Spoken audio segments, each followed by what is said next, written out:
दोस्तों, एक समय की बात है। भगवान गौतम बुद्ध एक गांव में धर्म सभा को संबोधित कर रहे थे, तो लोग अपनी विभिन्न परेशानियों को लेकर उनके पास जाते और उसका हल लेकर खुशी खुशी वहां से लौटते।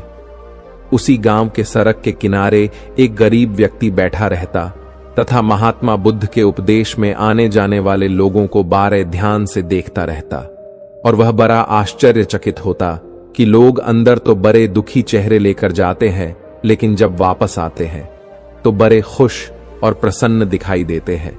उस गरीब को लगा कि क्यों न वो भी अपनी समस्या को भगवान बुद्ध के समक्ष रखे। मन में यह विचार लिए वह भी महात्मा बुद्ध के पास पहुंचा। लोग अपनी खड़े होकर अपनी समस्या को बता रहे थे। जब उसकी बारी आई तो उसने सबसे पहले महात्मा बुद्ध को प्रणाम किया और फिर कहा, भगवान, इस गांव में लगभग सभी लोग खुश और समृद्ध हैं, फिर मैं ही क्यों गरीब हूं। इस पर उन्होंने मुस्कुराते हुए कहा, तुम गरीब और निर्धन इसलिए हो क्योंकि तुमने आज तक किसी को कुछ दिया ही नहीं।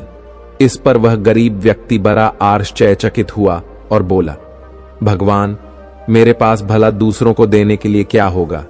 मेरा तो स्वयं का गुजारा बहुत मुश्किल से हो पाता है। लोगों से भीख मांगकर अपना पेट भरता हूं। भगवान बुद्ध कुछ देर शांत रहे, फिर बोले, तुम बड़े अज्ञानी हो। औरों के साथ बांटने के लिए ईश्वर ने तुम्हें बहुत कुछ दिया है। मुस्कुराहट दी है जिससे तुम लोगों में आशा का संचार कर सकते हो। मुख दिया है ताकि लोगों से दो मीठे शब्द बोल सकते हो, उनकी प्रशंसा कर सकते हो।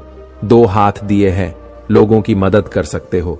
ईश्वर ने जिसको ये तीन चीजें दी हैं, वह कभी गरीब और निर्धन हो ही नहीं सकता। निर्धनता और गरीबी का विचार आदमी के मन में होता है, यह तो एक भ्रम है, इसे निकाल दो। कभी भी मन में निर्धनता का भाव उत्पन्न न होने दो, गरीबी अपने आप दूर हो जाएगी।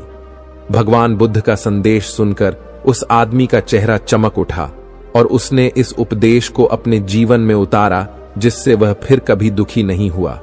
तो दोस्तों, इस कहानी से बुद्ध बताते हैं कि गरीब व्यक्ति कोई नहीं होता है, बस हमारी सोच ही हमारी गरीबी का कारण होता है।